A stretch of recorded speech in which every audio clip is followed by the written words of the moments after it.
The sterile, quiet air of the first-class cabin was shattered by a piercing cry, a sound of pure infant distress that no one could ignore. Flight attendants rushed back and forth, their professional smiles strained, their movements tight with anxiety. What had begun as a fussy whimper had, over the past 20 minutes, escalated into a full-blown, throat-tearing scream. Anxious whispers among the elite passengers turned into loud, irritated complaints, the words slicing through the air with practiced disdain. "For this price, you'd expect a certain ambiance," a man in a cashmere sweater muttered to his companion, loud enough for everyone to hear. "It's simply inconsiderate," a woman adorned in pearls added, not bothering to lower her voice. "Some of us have business to attend to. We need our rest." In seat 2A, Amelia Corbin squeezed her eyes shut, pretending the hostile glares were not drilling into her back. She clutched her 7-month-old son, Leo, rocking him with a frantic, desperate rhythm that only seemed to make him cry harder. Her heart pounded against her ribs. She was the CEO of Corbin Dynamics, a titan of the tech industry who could silence a boardroom with a single look. She'd negotiated billion-dollar deals, faced down hostile takeovers, and built an empire from the ground up. But she could not quiet her own child. Leo's face was a mottled red, his tiny body rigid with a misery she couldn't understand or soothe. The formula was the right temperature. His diaper was clean. She'd tried his pacifier, his favorite stuffed giraffe, everything the parenting blogs and books had recommended. Nothing worked. It felt like a public referendum on her motherhood, a role she was already terrified of failing. Her husband, Richard, had made his verdict clear the day she'd shown him the positive pregnancy test. "I'm not ready for this, Em," he'd said, his voice devoid of emotion. "This is your choice, not mine." He had walked out and never looked back, leaving her to face this new, terrifying world alone. Suddenly, the captain's voice crackled over the intercom, the usual calm tone replaced with a sharp urgency. "Ladies and gentlemen, we have a situation on board. If there is a doctor or a nurse on this flight, please make yourself known to the cabin crew immediately." A cold spike of fear shot through Amelia. "My God, is it that bad? Is he sick?" She looked down at Leo, whose screams were now punctuated by choked, desperate gasps for air. The flight attendant, a young woman with wide, panicked eyes, was already leaning over her. "Ma'am, is he choking? Is he having trouble breathing?" I don't know," Amelia stammered, her own breath catching in her throat. She was a CEO, a leader, but in that moment, she was just a desperate mother, completely and utterly helpless as the world watched her fail. Further back, beyond the velvet curtain separating the worlds of the wealthy and the weary, Rowan Croft felt a familiar ache in his chest. The relentless cries from first class had been a painful soundtrack to his own quiet grief. He and his 7-year-old daughter, Cora, were returning to San Francisco from his mother's funeral, a small, somber affair in a town he hadn't called home in years. He held Cora's hand, her small fingers a grounding presence in the turbulent sea of his sorrow. "That baby sounds really sad, Daddy," Cora whispered, looking up from her worn copy of The Little Prince. Her eyes, so much like her late mother's, were filled with a child's pure, uncomplicated empathy. "He does, sweetie," Rowan murmured, his gaze distant. When the captain's urgent call for a doctor came over the speakers, Rowan's posture straightened. He listened intently, not to the words, but to the sound underneath them, the baby's cry. He closed his eyes, his past life flooding back in an unwelcome rush of memory and sensation. He wasn't a doctor, but he recognized that cry intimately. It wasn't the sharp, panicked sound of physical pain or choking. It was the ragged, cyclical scream of a nervous system pushed far beyond its limits. It was the sound of pure, unadulterated overstimulation. He had spent over a decade learning the language of sound, how certain frequencies could soothe or agitate, how a resonant vibration could speak directly to the primal parts of the human brain. It was the core of his art. the secret to how he'd once made a Stradivarius sing to sold-out concert halls across the globe. That life was gone now, buried under the rubble of lies and a scandal he could never escape, leaving him with nothing but the calloused hands of a janitor and the quiet love of his daughter. "Daddy?" Cora asked, sensing the shift in him. "Are you okay?" He looked at her, at the little girl he had raised from the moment her mother had taken her last breath in the delivery room. He had promised himself he would never let her see him break, that he would build a safe, simple life for her, far from the wreckage of his past. Sticking his neck out was a risk. Getting involved was a risk. The world had taught him that kindness was a liability. But then he heard the mother's muffled sob from behind the curtain, a sound of utter despair that resonated deeper than any cello note. He knew that feeling. He had lived it for a year after his wife died, alone with a colicky infant and the crushing weight of the world. He squeezed Cora's hand. "I'm going to go see if I can help," he said softly. "I'll be right back. Don't you move, okay?" Cora nodded, her expression serious and trusting.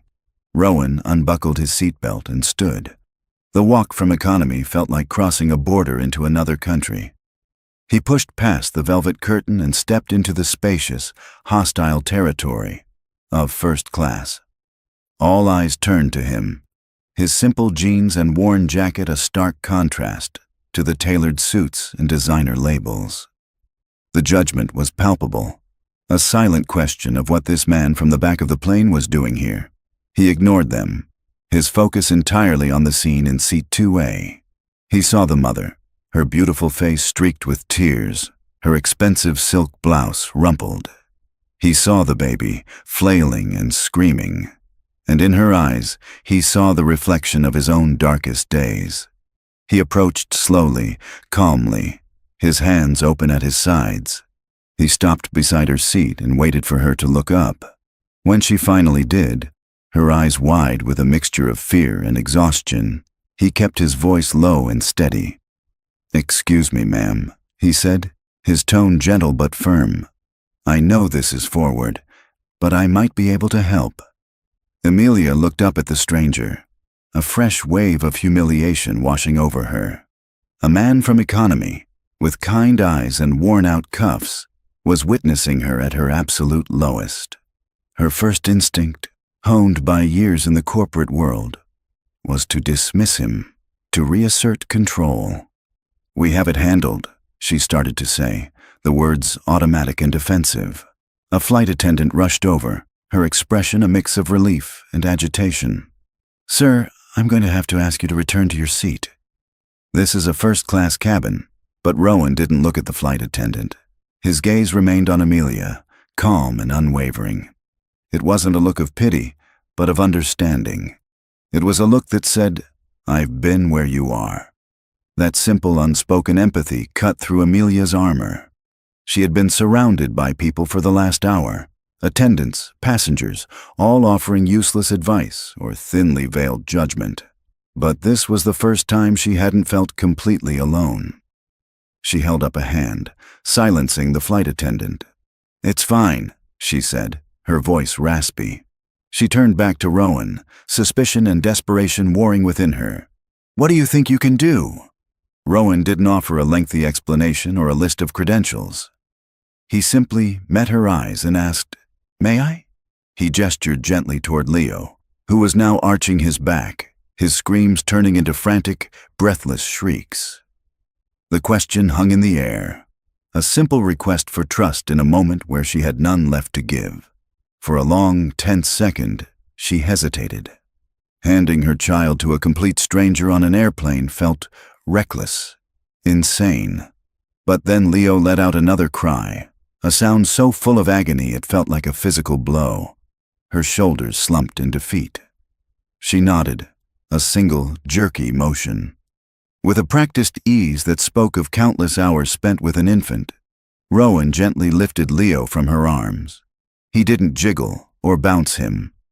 Instead, he cradled the baby high on his chest, pressing Leo's tiny ear against the spot where his heartbeat would be the loudest.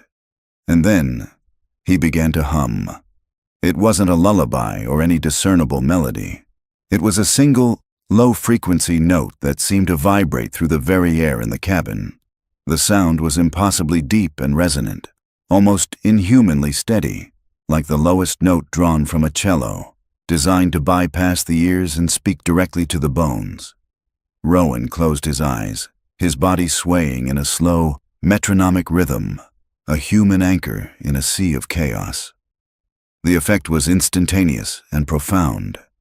Leo's frantic screaming stopped mid-cry, replaced by a choked, shuddering gasp.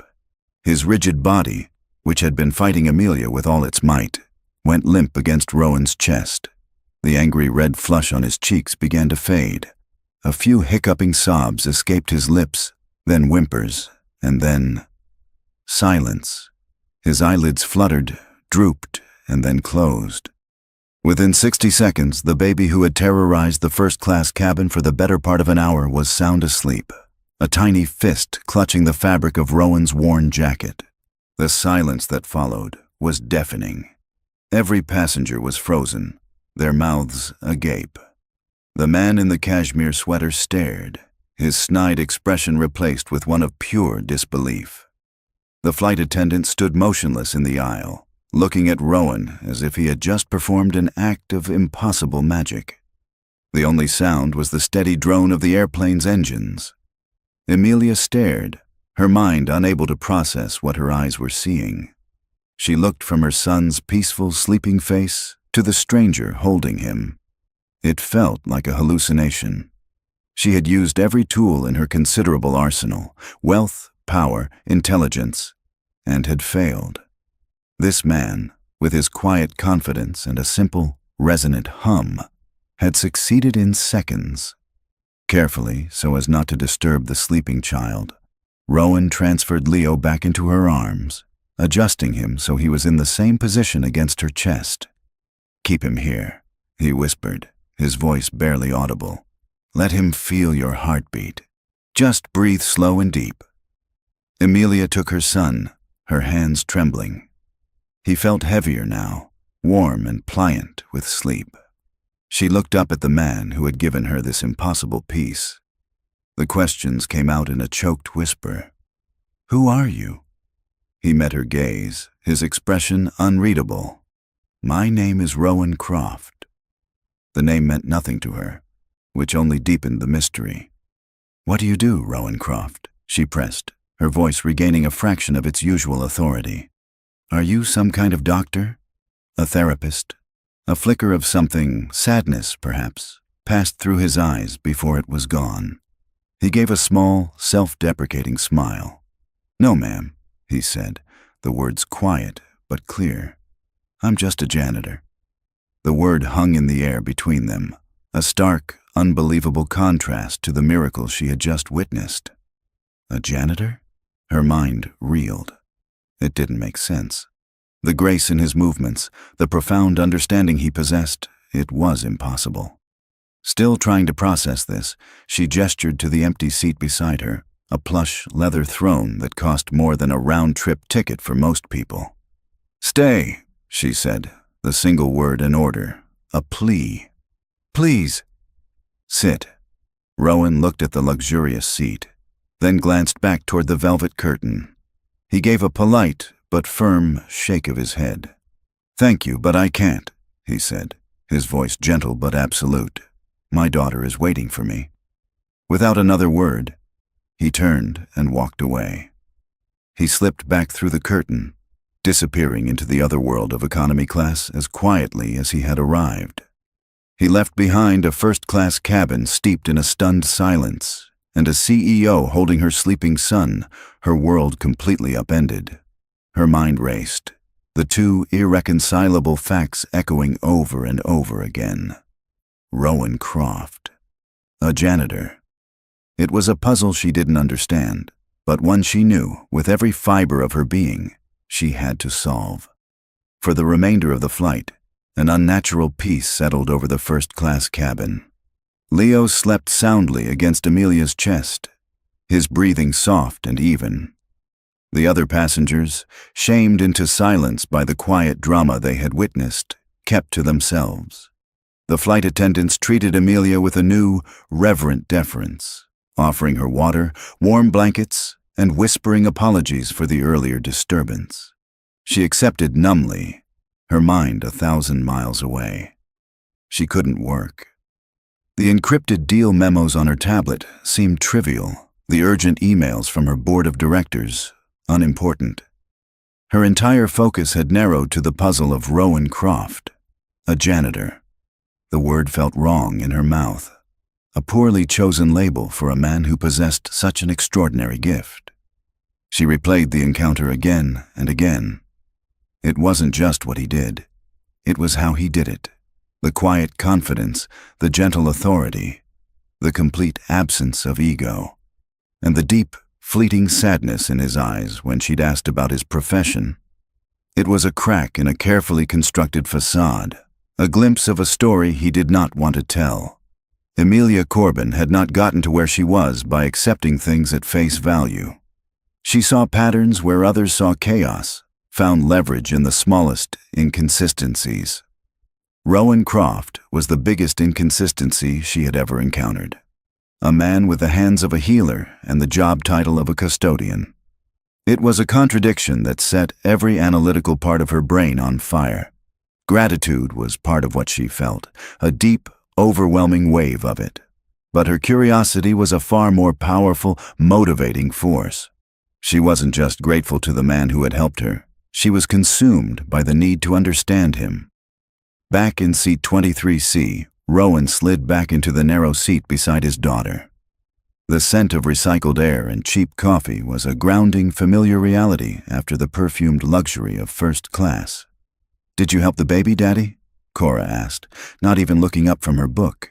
Rowan buckled his seatbelt, the click of the metal latch sealing him back in his world. "I did, sweetie."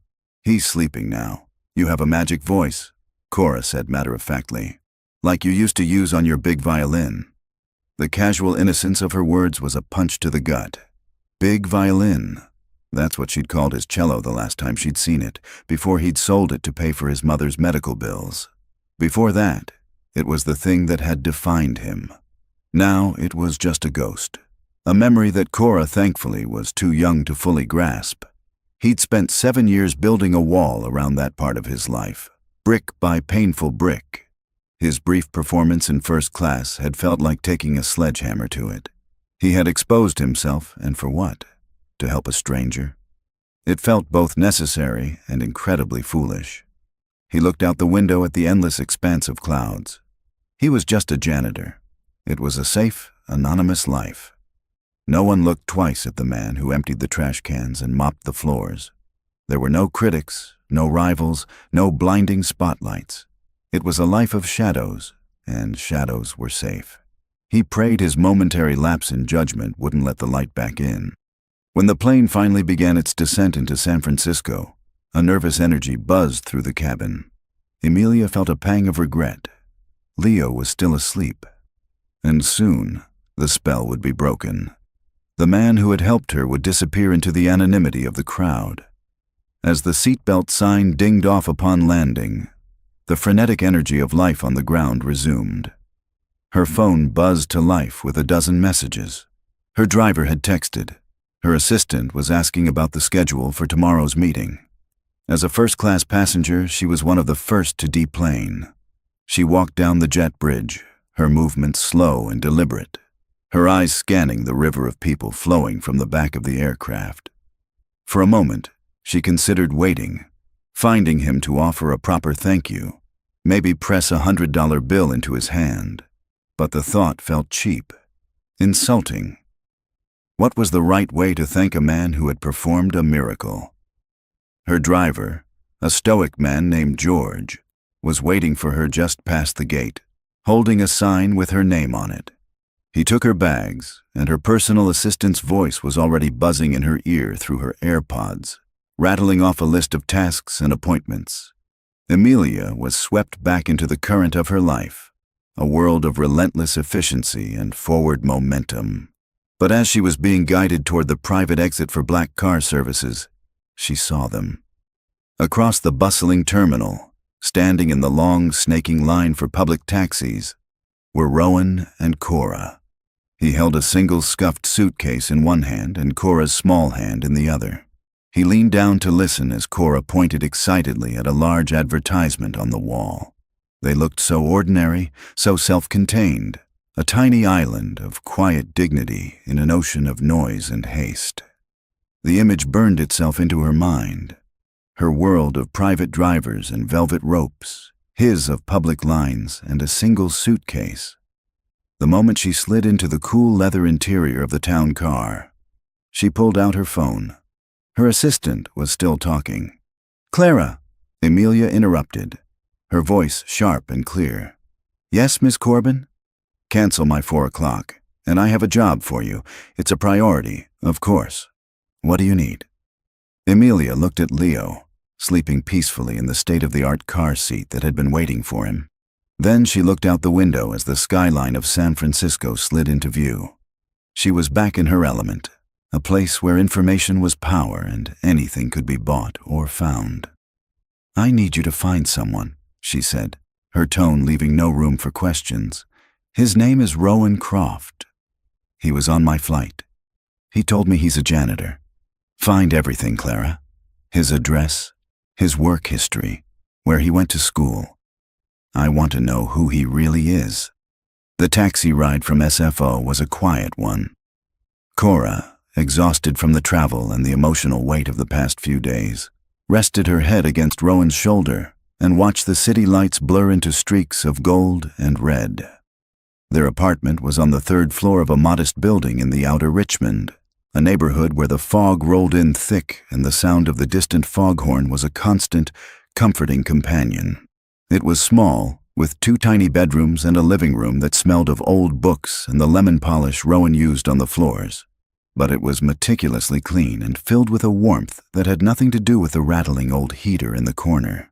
This was their sanctuary, the small, safe world he had built for them. As Rowan tucked Cora into her bed, she looked up at him, her eyes heavy with sleep. "Is Grandma an angel now?" "With Mommy?" Rowan's throat tightened. He smoothed her hair back from her forehead. "She is, sweetie." There together. "Okay," she whispered, and a moment later she was asleep. He stood in the doorway of her room for a long time, watching the gentle rise and fall of her chest. Every decision he made, every sacrifice, was for her. His job as a janitor paid the bills. It kept a roof over their heads. It was anonymous, thankless work performed in the dead of night, but it was steady. It was safe. He pushed the memory of the airplane, the scent of expensive perfume, the shocked faces, the gratitude in a beautiful woman's eyes, out of his mind. That was not his world. It was a place he had visited by accident, and to which he must never return. Miles away, in a penthouse apartment overlooking the glittering expanse of the Golden Gate Bridge, Amelia Corbin stood in a different kind of silence. Hers was a vast, echoing quiet, punctuated only by the hum of a state-of-the-art air filtration system. A professionally trained night nurse had already whisked Leo away to his perfectly appointed nursery, and the silence he left behind was a hollow ache. The apartment, featured in 3 architectural magazines, was a monument to minimalist luxury. It was all clean lines, polished concrete, and floor-to-ceiling glass. It was stunning, and it was profoundly empty. It was a place to impress people, not to live. She paced the length of the enormous living room, a glass of wine in her hand, her phone resting on the marble island in the kitchen. She had told herself to be patient, that Clara needed time. But patience was not a virtue she possessed. Every time she closed her eyes, she saw Rowan Croft's face, heard that impossible calming hum. Her phone buzzed late the next afternoon. It was Clara. "I have something for you, Miss Corbin," her assistant said, her voice crisp and efficient. "It's more complicated than I anticipated." Amelia's heart beat a little faster. "Go on." "I located him easily enough," Clara began, the sound of typing clicking in the background. "Rowan Croft, age 36. He resides at 745 Balboa Street. He has one dependent, a daughter, Cora, age 7. He's employed by Citywide Cleaning Solutions. His primary nightly assignment is the Ellison Tower on Montgomery Street. Amelia felt a strange, illogical pang of disappointment. It was all true then. He really was just a janitor. The mystery was a fabrication of her own overtired mind. But, Clara continued, her tone shifting, that's where the straightforward information ends. His employment with Citywide began 7 years ago. Before that, his work history is a ghost. There's nothing. No tax records, no pay stubs, nothing. And his education? Miss Corbin, are you sitting down? Just tell me, Clara. He was a student at the Juilliard School in New York. The world tilted slightly on its axis. Juilliard? The premier arts conservatory on the planet? That's impossible, Amelia breathed. It gets stranger, Clara said. His records are sealed. It took a significant amount of persuasion and a call to a very well-placed contact just to confirm his attendance. He was in the music division. Cello Amelia sank onto a white leather sofa, the wine glass forgotten in her hand. A cellist, of course. The resonant hum, the perfect pitch, the graceful, confident hands. It was all starting to make a terrifying kind of sense. Why would a Juilliard cellist be working as a janitor? I think I'm beginning to find out, Clara said, her voice dropping. The name Rowan Croft triggered alerts on a few deep archive news databases. I'm still trying to get through the firewalls, but the articles are all from around 8 years ago. They're about the San Francisco Symphony. It seems he was something of a prodigy, their star soloist.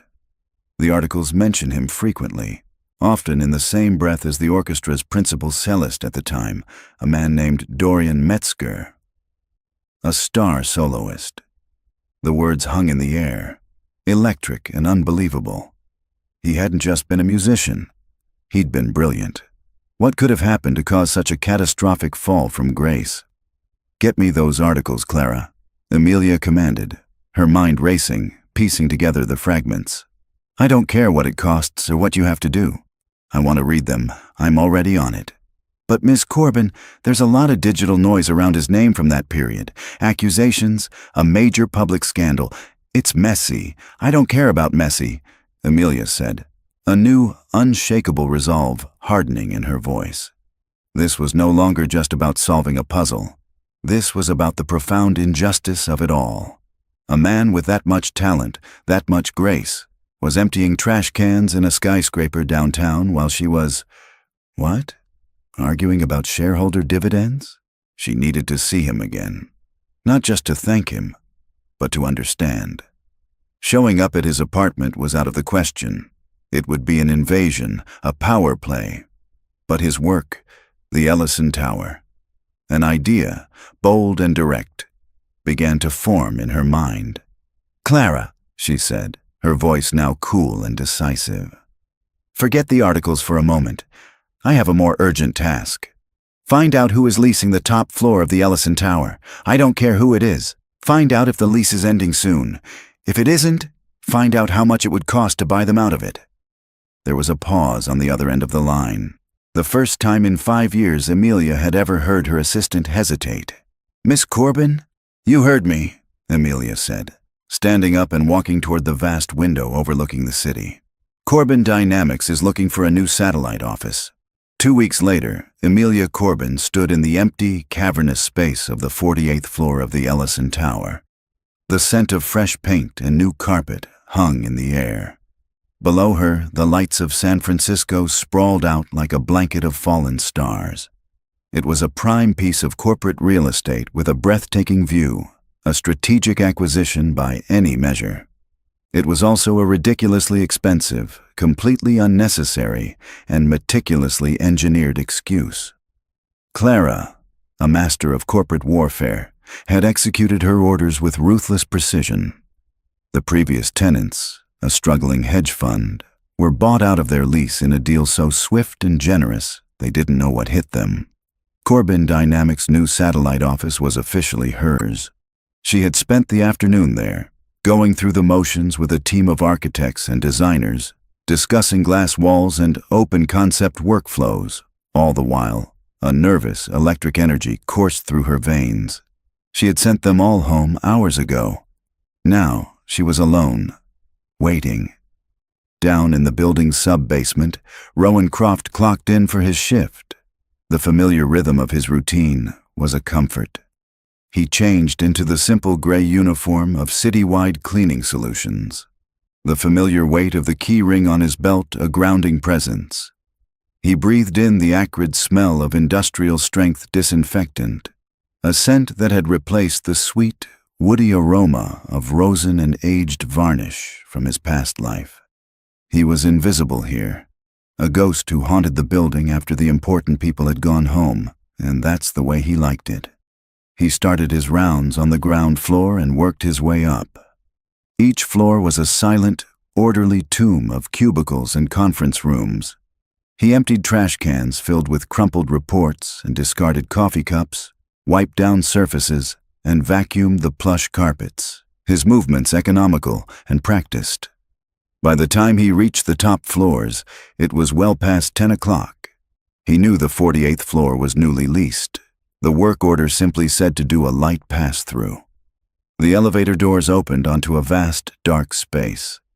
He pushed his heavy cart out, its rubber wheels squeaking softly on the polished concrete. Then he saw her, a lone figure, silhouetted against the floor-to-ceiling windows, looking out at the city.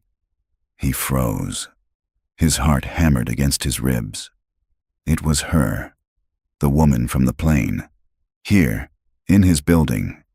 It was an impossible coincidence, a statistical anomaly so profound it felt like a distortion of reality itself. His first instinct was to retreat, to get back in the elevator and pretend he hadn't seen her. But it was too late. She had heard him. She turned. Even in the dim light, her presence was commanding. She wasn't feigning surprise. Her gaze was direct, intense. "Rowan Croft," she said. It wasn't a question. His throat was dry. He gripped the handle of his cart, a flimsy shield against her overwhelming presence. "Miss Corbin, what are you doing here?" "My company just leased this floor," she said, her voice echoing slightly in the empty space.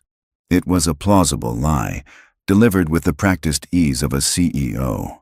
"We're expanding." She took a few steps toward him, pulling an envelope from the pocket of her blazer. "I was hoping I might run into you. I wanted to thank you properly for what you did on the plane." She held the envelope out to him. He didn't need to open it to know it contained a check, likely for an amount that could change his life. It was a transaction, the language of her world. Power, deployed to settle a debt. "That's not necessary, Ms. Corbin," he said, his voice stiffer than he intended. He made no move to take the envelope. "I didn't do it for money. I'm just glad I could help you and your son." Her hand remained outstretched for a moment before she slowly lowered it, a flicker of frustration in her eyes. She had expected gratitude, perhaps surprise.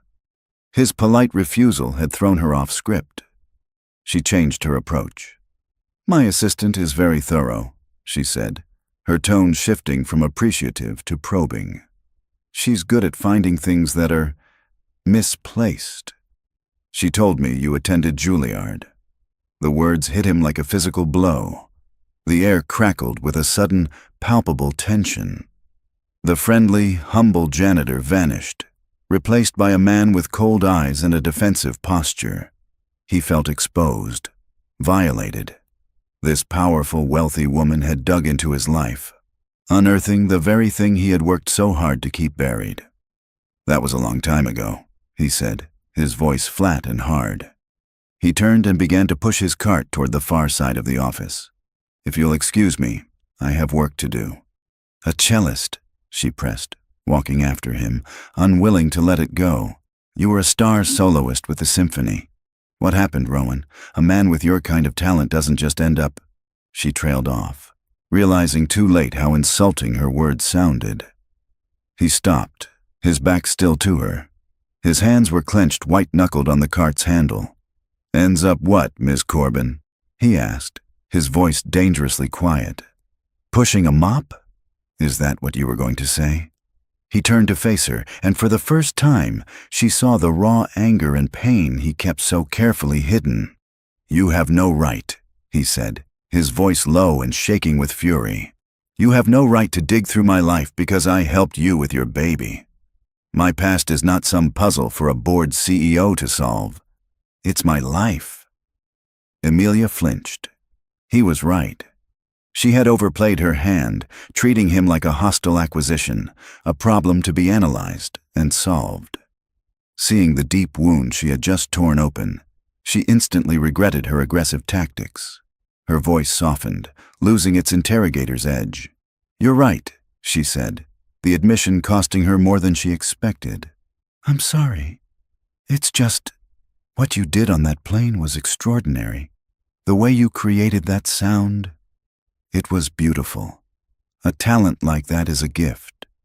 I don't understand how someone could just walk away from it." Rowan's anger seemed to drain away, replaced by a profound, bone-deep weariness.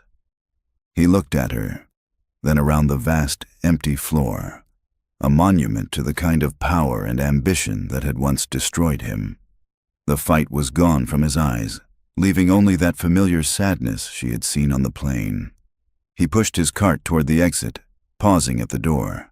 He looked back at her, a chasm of wealth and experience separating them.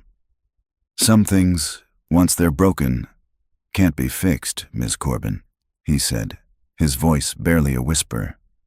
"Good night."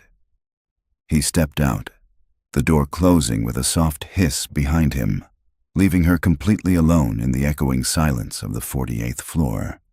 She had found him, but in doing so, she had pushed him further away than ever.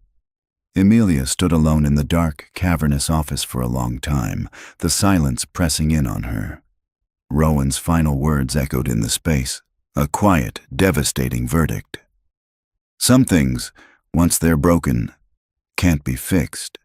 He wasn't just talking about his past. He was talking about her clumsy, arrogant attempt to connect with him.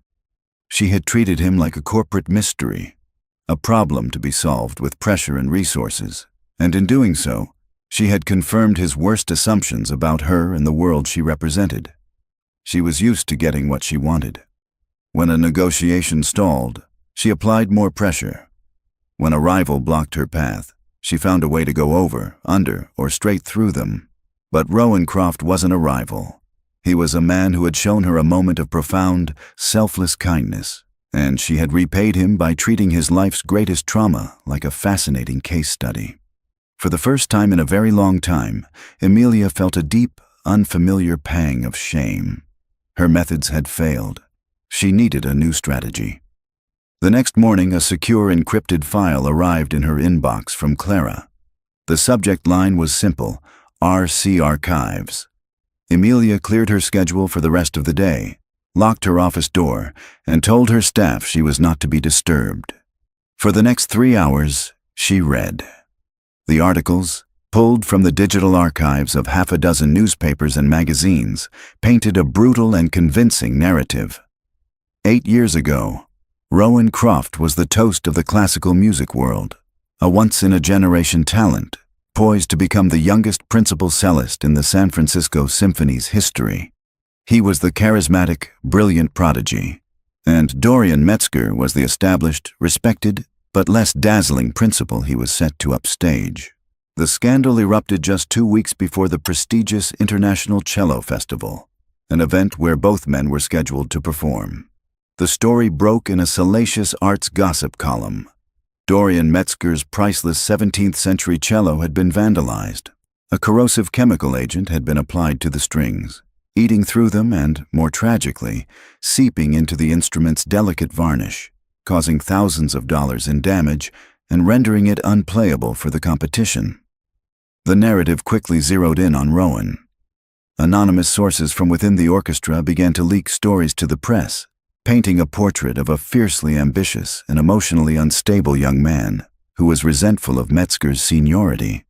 An email, which Amelia immediately recognized as something that could have been easily taken out of context, was published everywhere. In it, Rowan vented to a friend, writing, Dorian's technique is flawless, but his soul is missing. It's a tragedy that he's holding that chair. It was spun as definitive proof of a malicious, jealous motive. The final nail in the coffin was a report that a janitor had found a half-empty bottle of the specific chemical in a trash can near the musician's locker room. Dorian Metzger played his part to perfection, giving tearful, magnanimous interviews where he lamented the troubled soul of his young colleague. The symphony's board, terrified of a public relations disaster, suspended Rowan indefinitely. He was never charged with a crime. The evidence was entirely circumstantial, but it didn't matter. In the court of public opinion, he was guilty. He lost his position, his endorsements, and his future. He was blacklisted overnight. And then, he simply vanished. Emilia leaned back in her chair, a cold knot forming in her stomach. The story was airtight. It was a flawless character assassination. But it was wrong. Her gut, the finely tuned instinct that had guided every major decision of her life, told her it was a lie. The man who had gently refused her money, who had spoken of his daughter with such quiet devotion, was not the monster in these articles. The rage she'd seen in his eyes last night wasn't the fury of a vindictive rival. It was the pain of a man unjustly cornered. Her eyes kept returning to one name, Dorian Metzger. "Clara," she said into her phone, her voice cold and hard. "I need everything you have on the current principal cellist for the San Francisco Symphony." "Dorian Metzger," Clara replied without missing a beat. "Already on it." He's a pillar of the arts community. Major philanthropist, serves on 3 non-profit boards. He's considered the face of the orchestra. Clara paused. "There's something else you should know, Ms. Corbin. Corbin Dynamics is the lead sponsor for the Symphony's annual Starlight Gala in 3 weeks. You're scheduled to give the opening remarks." Emilia felt a surge of adrenaline. It was perfect. A direct, organic path to the man at the center of the web. Her first instinct had been to send a team of private investigators to dig into Metzger's life. But that was the old way of thinking. It was loud, aggressive. It was the same tactic that had failed so spectacularly with Rowan. No, this required finesse. She knew she couldn't approach Rowan again. Not yet. He wouldn't talk to her, and she couldn't blame him. If she wanted to uncover the truth of what had happened 8 years ago, she had to go to the source. She had to dismantle the lie from the inside. She pulled up the Symphony's website, her screen filling with a professionally shot photograph of Dorian Metzger. He was smiling warmly, a picture of cultured sophistication, his cello held in a graceful embrace. He looked untouchable. But Emilia had made a career out of dismantling untouchable things. She saw past the philanthropic facade to the calculating rival underneath. He had broken Rowan, and in doing so, he had silenced a rare and beautiful gift. And that was something Emilia could not abide. "Clara," she said, her decision made. "Confirm my attendance at the gala, and I want you to arrange a private meeting with Mr. Metzger for next week. Tell him I want to discuss a possible expansion of our corporate sponsorship. A new endowment, perhaps." "An endowment?" Clara asked, surprised. "We hadn't budgeted for that." "We have now," Emilia said, her eyes fixed on Dorian's smiling face. The hunt had changed. It was no longer a passive investigation. It was an active campaign. She was going to step into Dorian Metzger's world, armed with a checkbook and a smile, and she was going to take it apart, piece by piece. The meeting took place at a private club in Nob Hill, a place of hushed tones, dark wood, and old money. Dorian Metzger was exactly as polished and charismatic as his press photos suggested. He wore a perfectly tailored Italian suit, spoke with a smooth, mid-Atlantic accent, and possessed the easy charm of a man accustomed to being admired. He greeted Emilia with a practiced warmth, his eyes conveying a flattering mix of respect for her power and appreciation for her patronage. Emilia played her part with masterful precision. She was the gracious CEO, the enlightened benefactor. She spoke of leveraging corporate capital to enrich the cultural landscape of the city. she floated the idea of endowing a new chair for the orchestra, the Corbin Dynamics Chair for Musical Innovation, a legacy project that would cement both their names in the symphony's history. Dorian was captivated, his ego expertly stroked. He saw in Amelia not just a sponsor, but an ally, a fellow member of the city's elite. As the waiter cleared their plates, Amelia made her pivot.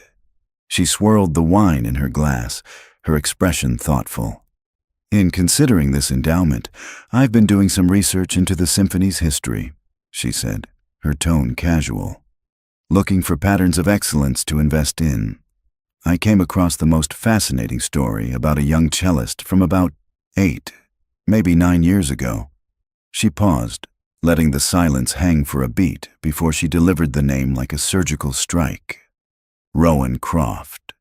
What an absolute tragedy that was. Dorian's smile didn't falter, but Amelia, a predator in the boardroom, saw the infinitesimal tells.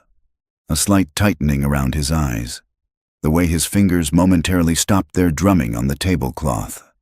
It was a microsecond of disruption in an otherwise flawless performance. He recovered instantly, his face settling into a mask of solemn regret. "Ah, yes, Rowan," he said, sighing dramatically. "A tragedy indeed, a truly staggering talent. It was heartbreaking for all of us. What I read was so sensationalized," Amelia continued, feigning a naive curiosity. "It's hard to get a clear picture. The papers painted him as some kind of monster." "Not a monster," Dorian corrected smoothly, sipping his water. "Just troubled." Rowan was always a very intense young man. Brilliant, of course, but the fire that fueled his music also threatened to consume him. Some people, sadly, are not built to withstand the pressure of that kind of genius. The incident with my cello. He shook his head. The picture of a magnanimous victim. It was a cry for help, really. I've always believed that the condescending pity in his voice made Amelia's skin crawl. He had his story, polished and perfected over 8 years, and he delivered it with the skill of a master performer. "It just seems so incomplete," she pressed gently, watching his eyes. "For a talent like that to simply vanish.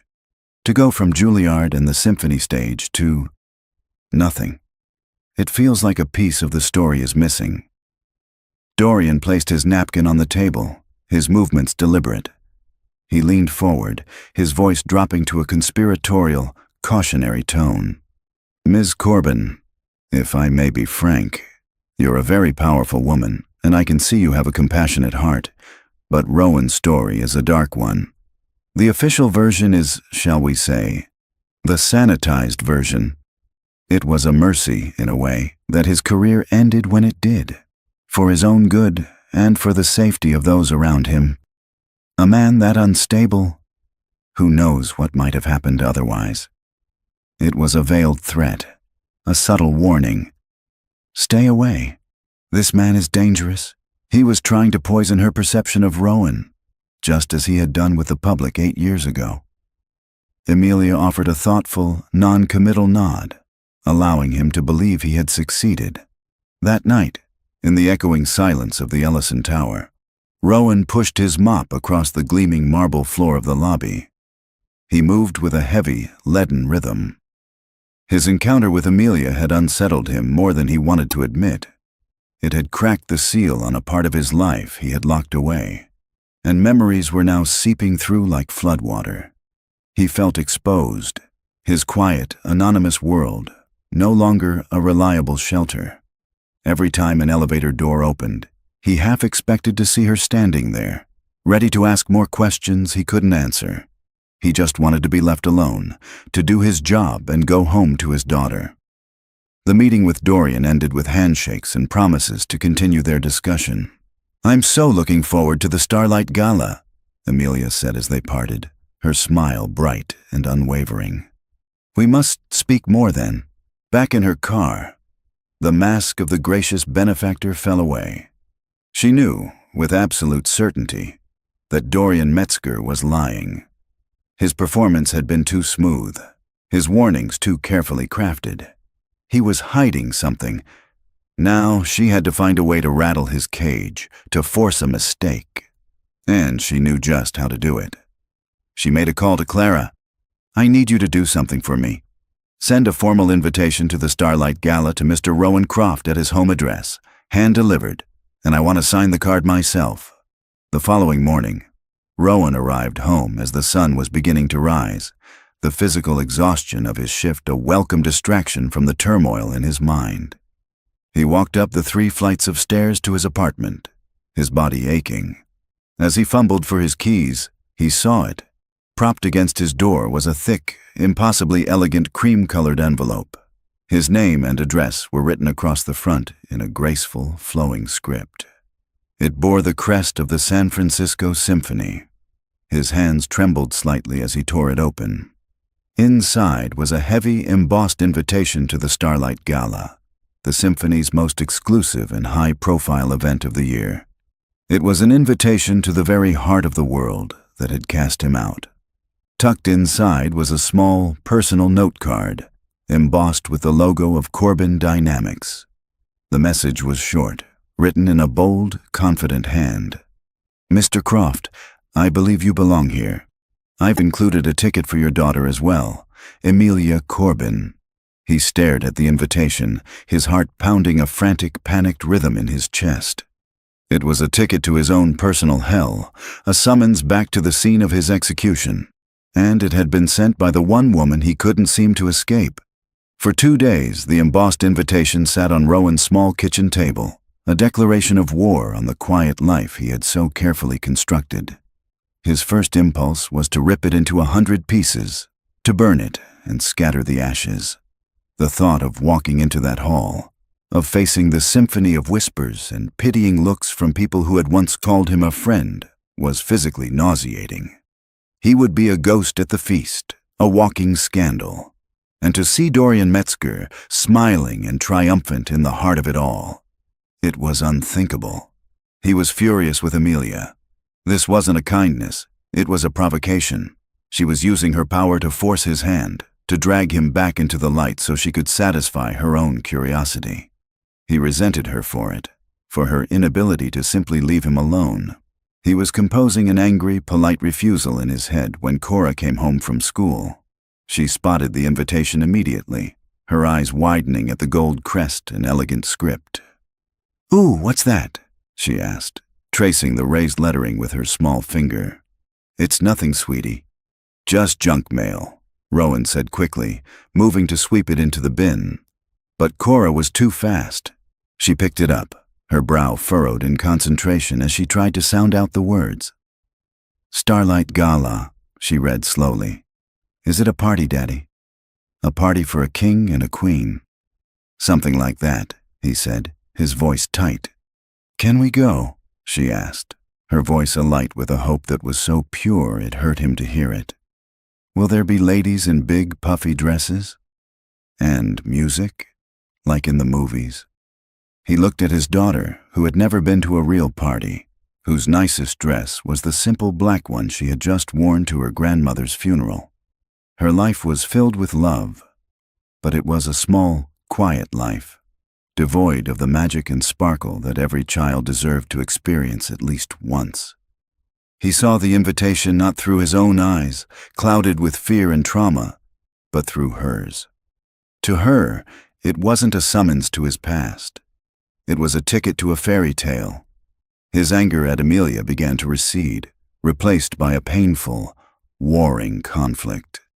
To protect himself, he had to say no, but to give his daughter this one night of wonder, a memory of beauty to hold against the grief of the past few weeks, he had to say yes. He had spent 7 years running.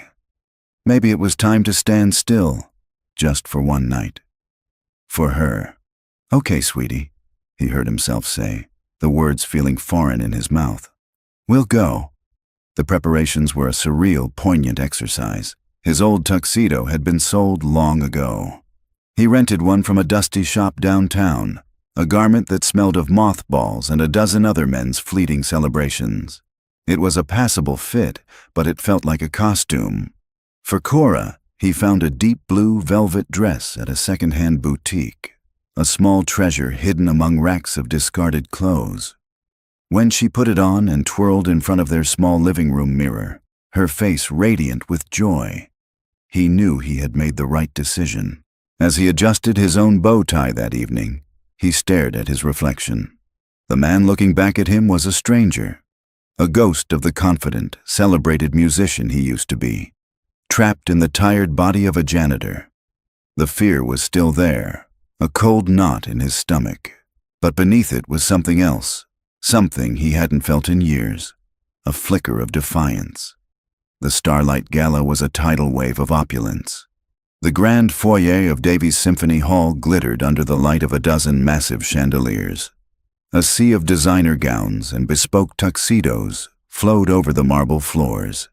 The air was thick with the scent of expensive perfume and the sound of champagne flutes clinking. Amelia stood near the grand staircase, a vision in a simple but stunning emerald green dress. She was in her element, navigating conversations with politicians and philanthropists, but her eyes kept straying to the entrance, a knot of anxiety tightening in her chest. What if he didn't come? What if she had pushed too far? And then she saw him. Rowan and Cora didn't make an entrance. They simply appeared, materializing at the edge of the crowd like apparitions from another world. He in his slightly too short rented tux, and she in her simple velvet dress, holding her father's hand as if it were a lifeline. They were an island of quiet reality in an ocean of glittering performance. A hush fell over their immediate vicinity, followed by a ripple of whispers that spread through the foyer like a virus. Heads turned. Eyes widened in recognition. "My God, is that Rowan Croft? I thought he'd left the country. What is he doing here? Look at him." Dorian Metzger was holding court near the main ballroom, a circle of admirers hanging on his every word. He felt the shift in the room's energy and looked up. Across the sea of faces, his eyes met Rowan's. For a heartbeat, Dorian's charming mask slipped. His face went rigid with shock, then flushed with a dark, venomous anger. He recovered in an instant, his lips pulling back into a tight, welcoming smile. But the look in his eyes was one of pure murder. Rowan felt the venom from across the room, but he didn't look away. He held his ground, his hand tightening protectively on Cora's. He had come here for his daughter, and he would not be intimidated. Amelia saw it all. She saw Rowan's quiet defiance, she saw the crowd's cruel whispers, and she saw the undisguised hatred in Dorian's eyes. She had set this in motion. Now she had to finish it. With a polite murmur to the senator she had been speaking with, she detached herself from her group. The room seemed to hold its breath as she started to move. Every eye in the foyer followed her as she crossed the vast marble floor, her steps measured and deliberate. She wasn't just walking toward a guest. She was making a statement, drawing a line in the sand for the entire city to see. Her path was direct, her purpose unmistakable, her eyes locked on the disgraced janitor and his little girl. The whispers died as Amelia came to a stop in front of Rowan and Cora. The entire foyer, filled with the city's most powerful and influential people, had become a silent theater with 3 actors on its stage. Amelia ignored the dozens of staring eyes. She knelt, her emerald green dress pooling on the marble floor, bringing herself to eye level with the small girl in the velvet dress. "You must be Cora," she said, her voice warm and gentle. "My name is Amelia." "That is the most beautiful dress I have ever seen." Cora, who had been hiding behind her father's leg, peeked out. She gave a shy, tentative smile. "Thank you. My daddy got it for me." "He has excellent taste," Amelia said, smiling back.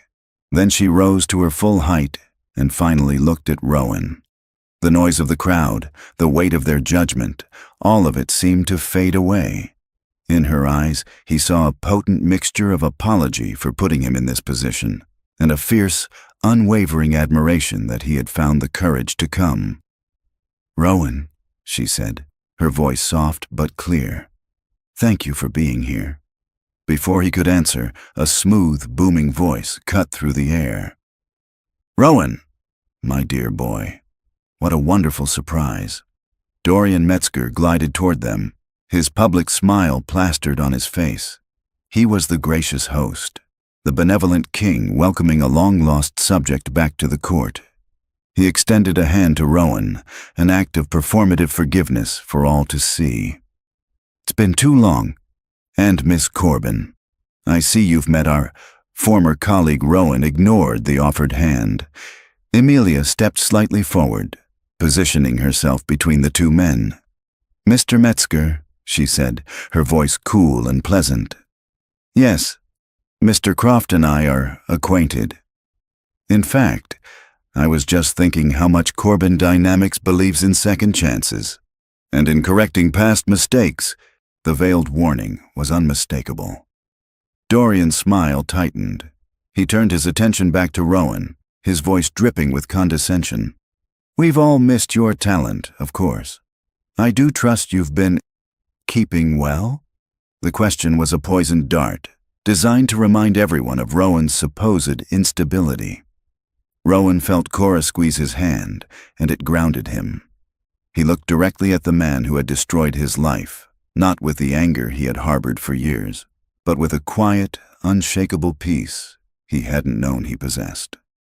I have a wonderful daughter, Dorian, and a life I'm proud of, he said, his voice steady and clear enough for those nearby to hear. So, yes, I've been very well. The simple, dignified answer was a more effective blow than any accusation. It reframed the entire narrative. Rowan wasn't the tragic figure. He was the father, the survivor. It was Dorian, in his hollow, gilded world, who suddenly seemed lacking. Seeing her opening, Amelia moved in for the kill. She turned to Dorian, her voice ringing with the icy authority of a CEO about to execute a hostile takeover. She made sure to project, her words carrying across the suddenly silent foyer. Mr. Metzger, I was very serious about the Corbin Dynamics endowment for the symphony, she began. The board members in the crowd leaned in, their expressions eager. However, after careful consideration, I'm adding a new, non-negotiable condition to the gift. She paused, letting the tension build, her gaze sweeping across the room before landing back on Dorian. I will fund a full, independent, and transparent investigation into the events and accusations surrounding Mr. Croft's dismissal 8 years ago. My company's name will not be attached to an institution with such a serious, unresolved question mark hanging over its integrity. True excellence, which this endowment is meant to foster, cannot be built on a foundation of lies. A collective gasp swept through the crowd. Dorian's face went chalk white. He was trapped. To refuse the investigation was to admit guilt and lose the largest donation in the symphony's history. To accept it was to invite the scrutiny that could expose him. Amelia had turned his night of triumph into a public tribunal. The room erupted into a flurry of frantic whispers. Panicked board members began to converge, their faces a mixture of fury and fear. In the center of the storm, Rowan leaned down to Cora. I think the fairy tale is over for tonight, sweetie, he whispered. He had done his part. He had shown up. The rest was no longer his fight to win, but hers. He looked at Amelia, and in his eyes, she saw a look of stunned, overwhelming gratitude that was more valuable than any endowment. Thank you, he mouthed to her. He then took Cora's hand, turned his back on the chaos, and with his head held high, walked out of the symphony hall, leaving his past behind for others to fight over. As soon as Rowan was gone, Dorian's composure finally shattered. He turned on Amelia, his face a mask of rage, his voice a venomous hiss. You have no idea what you've just done, he snarled, all pretense of charm gone. You will regret this. Amelia didn't flinch. She met his fury with a gaze as cold and hard as diamond. The investigation begins Monday, she said, her voice low and final. I suggest you find a very good lawyer. In the back of a taxi, Cora fell asleep on Rowan's lap, her small hand clutching a chocolate cookie she had managed to snatch from a passing tray. The adrenaline from the confrontation began to fade, leaving Rowan feeling strangely light. He looked out the window at the familiar streets of his city.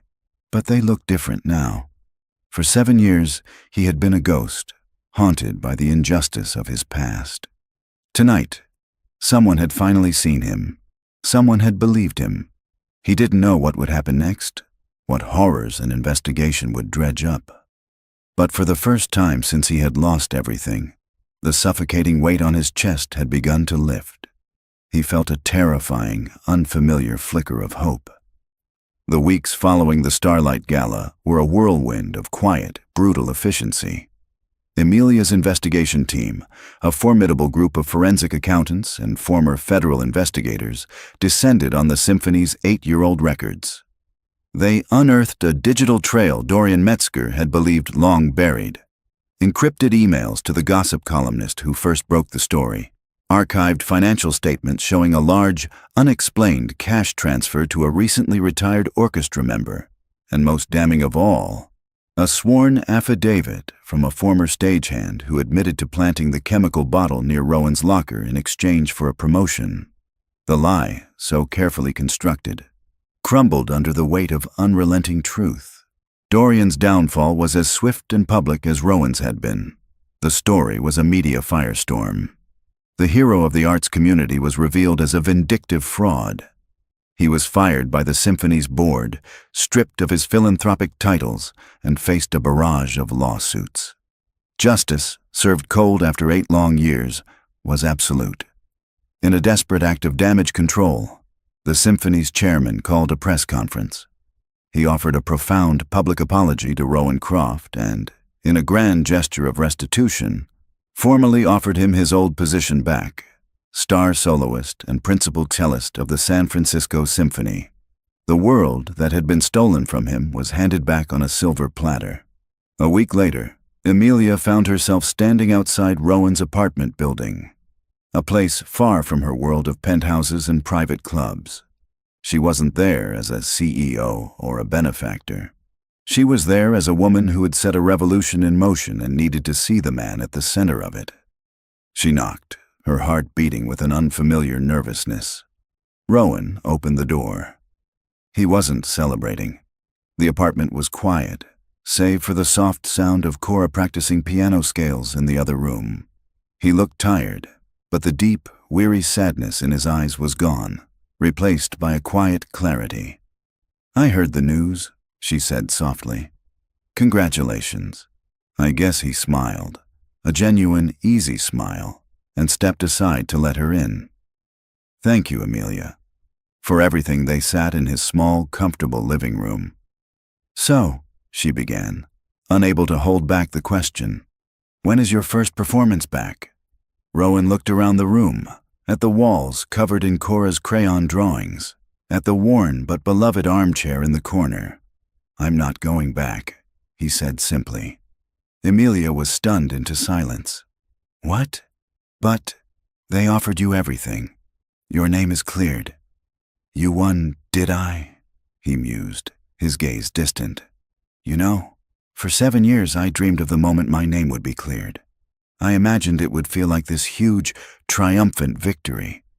But it doesn't, it just feels quiet." He turned to her, his eyes sincere.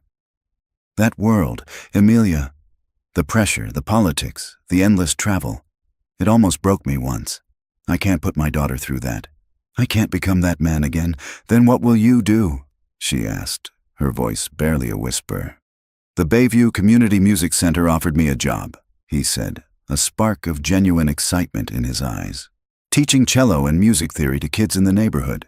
Kids who would never get a chance to even hold an instrument like this." He gestured to an old, familiar shape in the corner of the room. A beautiful, dark wood cello was resting on a stand, an instrument she hadn't seen before.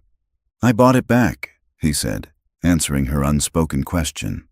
"The one I sold for my mom."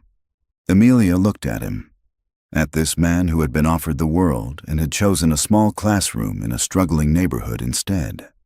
He had chosen a life of meaning over a life of fame, a life for his daughter over a life for the critics.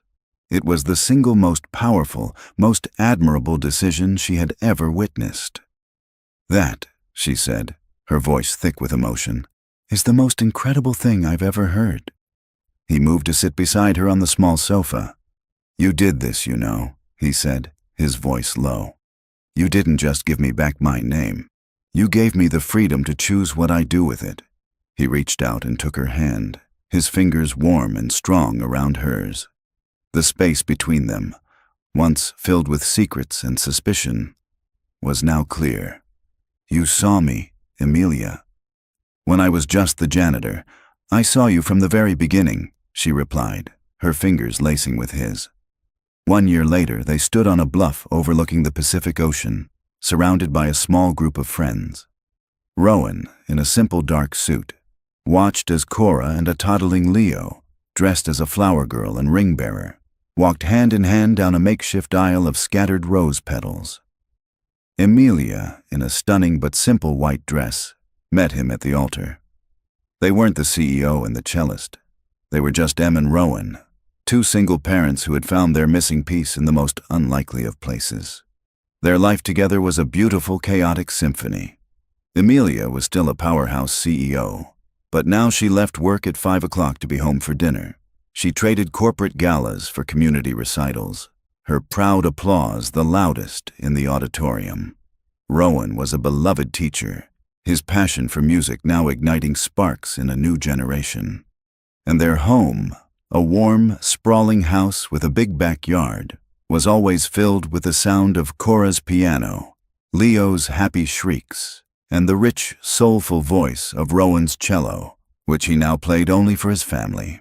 2 years after their wedding, they were on another flight, this time to Hawaii for a family vacation. Leo, now a boisterous 3-year-old, was demanding juice, while Cora, a mature and worldly 10, was patiently explaining the principles of aerodynamics to him. Suddenly, from a few rows behind them, a familiar sound cut through the drone of the engines, the distressed, escalating cry of an infant. A young mother's panicked, apologetic voice could be heard. Rowan and Emilia looked at each other. Across the aisle, across the years, their eyes met in a moment of perfect, shared understanding. He reached for her hand, his thumb stroking her wedding ring. "No regrets?" he asked softly, a playful smile on his lips. Emilia squeezed his hand, her heart full. She looked at their children, this beautiful, messy, wonderful family born from a moment of crisis in the sky. "Only one," she whispered, leaning her head on his shoulder as the baby continued to cry. "That I didn't get stuck on a plane with a screaming baby sooner." And just like that, another story is over. I always wonder where you all are and what you're doing when you listen to these. If you feel like sharing, drop a comment and let me know. Are you on a long drive, working on something, or just winding down for the night? It's nice to picture the story finding a home with you, wherever you are. If you'd like more stories like this one to keep you company on your journey, you know what to do. Hitting subscribe and that little bell means you'll always have another one waiting for you when you need it. A simple like helps others find a companion in these tales too. Thanks for letting me share this space and time with you. It really is a privilege. Until the next one, stay safe out there.